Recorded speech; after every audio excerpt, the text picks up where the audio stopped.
In this episode of Growing Your Sense of Self Through Self-Defense, I'm going to expand on an earlier episode on the value of hate.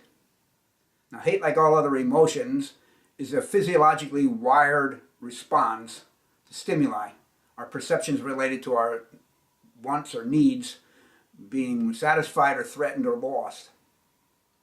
It's not a core emotion, it's a combination of anger and fear or sadness or both. Now, there's physiological benefits, survival benefits to be able to experience emotions, and including hate. When we have our desires, our wants, our needs threatened, that invokes the adrenal stress response simultaneously with anger, fear, sadness, some combination of which would be hate, which helps us to be stronger, more alert, faster, better able to protect our wants, needs, desires from being thwarted, lost, which enables us to not only survive, but to thrive and produce more offspring, which is what nature wants. Now, people don't like using the word hate because of its huge negative connotation. But a connotation is not a definition. A person with a low sense of self will use words, use language to make emotional connections. So for them, connotation means more than definitions. If I always say words to you that resonate with you, okay, then we're going to make better connections. If I say words that have a negative connotation that sort of put offish, then I'm not going to be able to connect with you in a kind of similar way, some way that I consider positive. So the negative connotation words, or words that can have negative connotations, get stronger negative connotations. But that's misplaced. I'm not using language to make emotional connections with you. I'm using language to give data, facts, rationale as best I can for you to make fact-based decisions, positive, healthy decisions. So the definition of hate, dictionary definition, is a passionate dislike. I'm talking about definitions, not connotations. Now, passion is a good thing. It's an elixir of life. Now, it depends on what having passion is a good thing. Whether a particular passion is a good thing, and it depends what you're passionate about. Passionate about torturing little animals? No, that's not a good thing.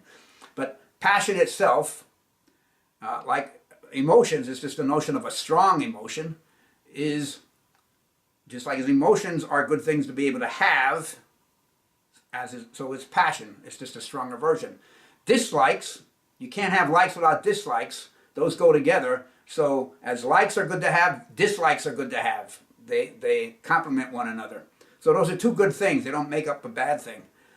So passionate dislike, that's what hate is. That's what I'm talking about, not the connotation people want to place around it. So let's give a couple examples of hate that has good ramifications. It's a good hate based on a good thing. So consider a man who is obese. Used to be an athlete when he was younger, and now he's gained a lot of weight for whatever set of reasons. And one day he comes to realization, I hate the way that I am, and I want to change the way that I am to something more physically healthy. So it may take a couple of different approaches to motivate himself to lose that weight and get more fit. You can pictures of himself around when he was younger and fitter. And he said, I loved being that way. That's the way I want to be again. So he's motivated by his love of this image that he had of himself before, this way that he remembers feeling. Or conversely, he could put pictures of himself as he is now and say, look how bloated I am. Look how unfit I am, unhealthy I am. And I hate that. And I want to move away from that. So, and an act of moving away from that, he can go in the same path as he would when he was motivated by love for how he was, or hate by how he is, and go to the same place. So the love and the hate have the same end goal, they have the same good at the end, driven by by different approaches, they reach the same positive outcome.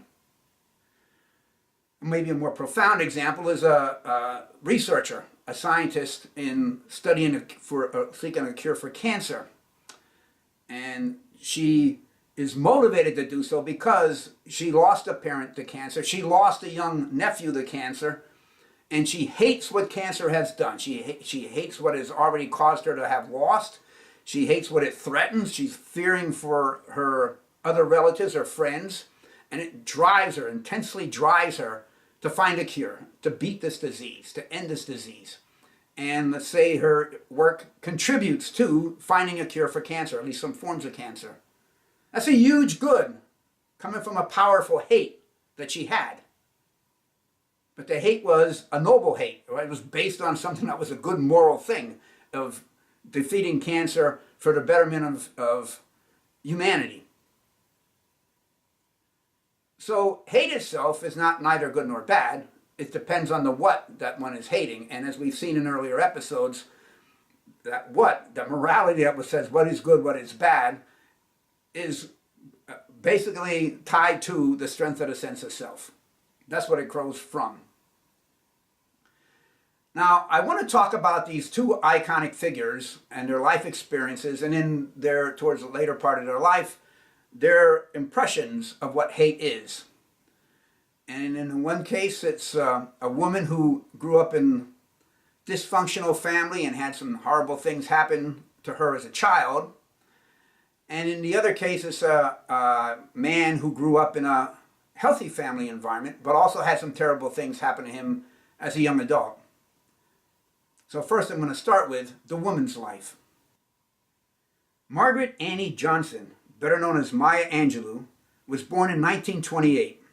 Her parents had what she described as a, quote, calamitous marriage. It ended when she was 3.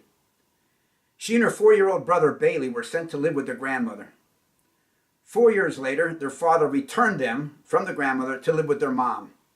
And soon after that, at 8 years old, Maya was raped by her mom's boyfriend. She had rather poor choices in men, that mom. Maya told her brother about the rape, and he told their uncles, who murdered the boyfriend. Maya then became mute for 5 years. She would later write, quote, I thought my voice killed him. I killed that man because I told his name. And then I thought I would never speak again because my voice would kill anyone. 3 weeks after completing school, at the age of 16, she gave birth to her son. As a teenager, Maya worked as a madam for lesbians and as a prostitute. At the age of 21, she married for the first time. Her mom disapproved of the wedding, the mom with such good choice in men.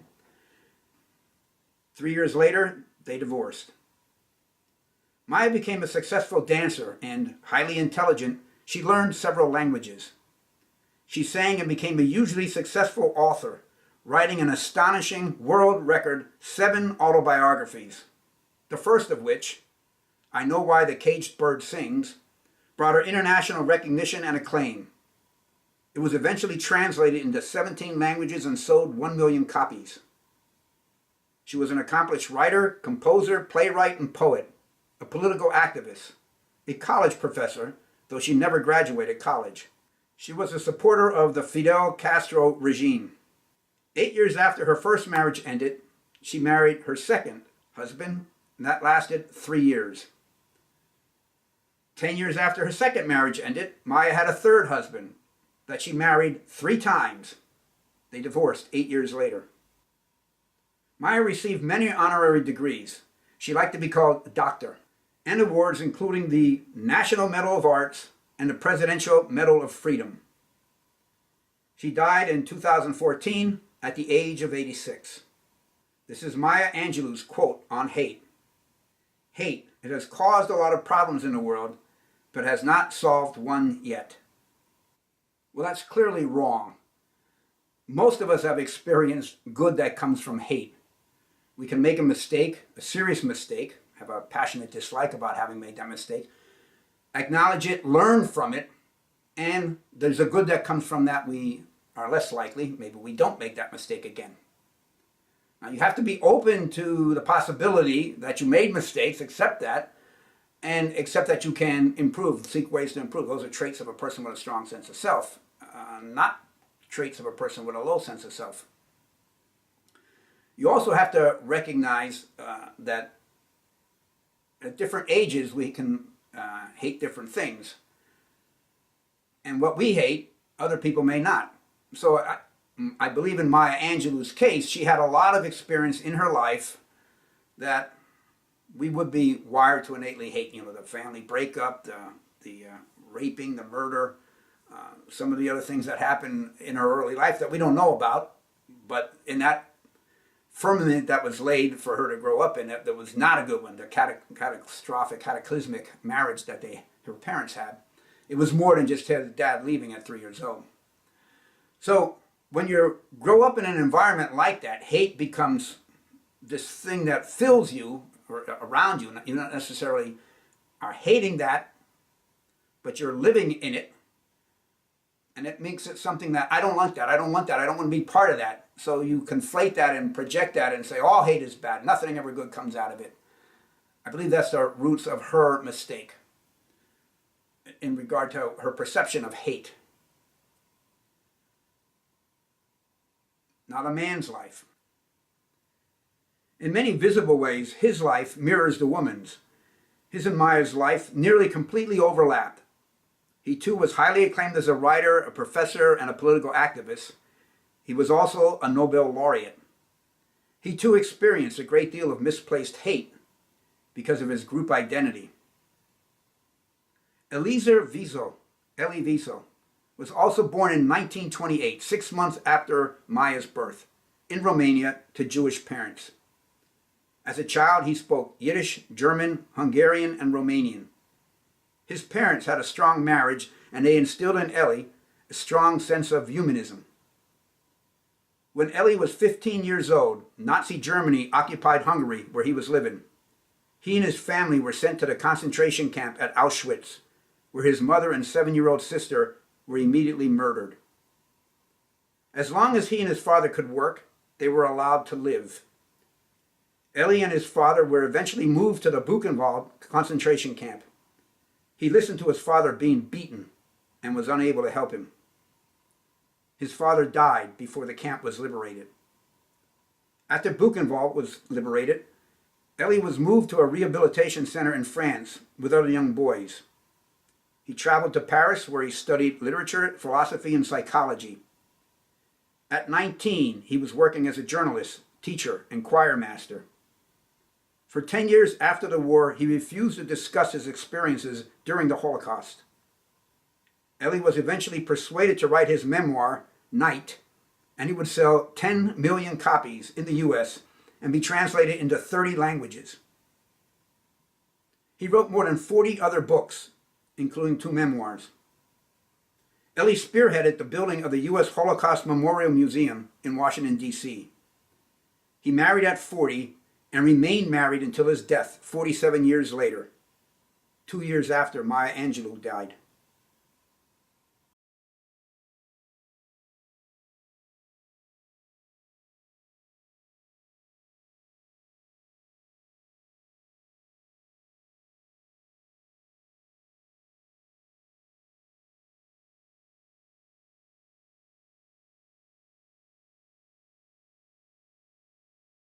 Elie Wiesel's quote on hate. The opposite of love is not hate, it's indifference. That's a great insight. Both love and hate involve the word passion. Passionate like, passionate dislike. They're two sides of the same coin, the coin of passion. And passion enables strong action, powerful acts. And whether it's driven by love or hate, it can be a good thing that comes out of that passion. Maya Angelou failed to grasp that. Elie Wiesel did.